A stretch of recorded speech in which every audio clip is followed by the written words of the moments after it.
Section 16, Al-Kahf, verse 75 to Taha.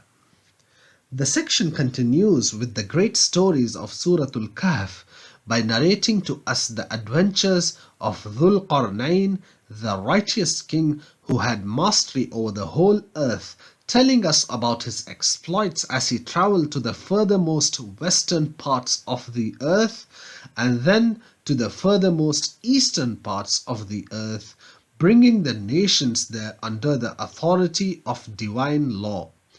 This is then followed by his encounters with Gog and Magog, who he imprisons in the Caucasus regions, where they will remain until they reappear in the last days of humanity.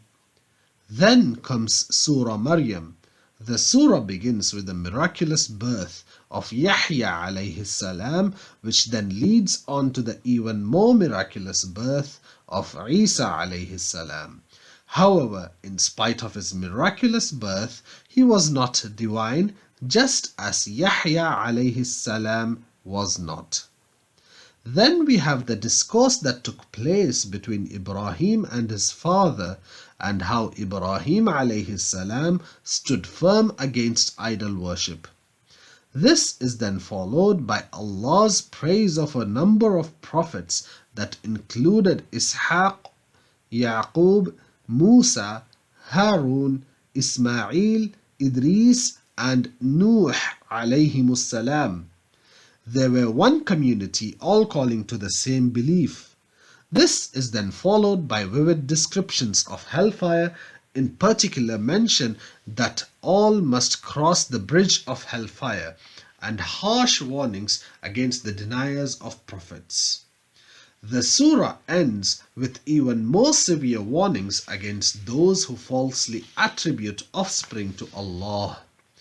Then comes Surah Taha, which continues in a similar vein to the previous surah, but dealing with narratives of the prophets to soothe the heart of the final messenger sallallahu alaihi wasallam.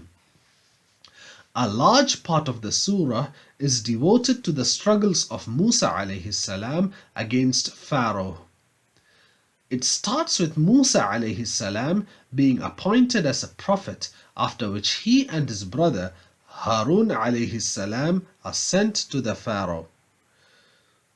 Then we are given a brief overview of the life of Musa alayhi salam, followed by the challenge against the magicians of Pharaoh.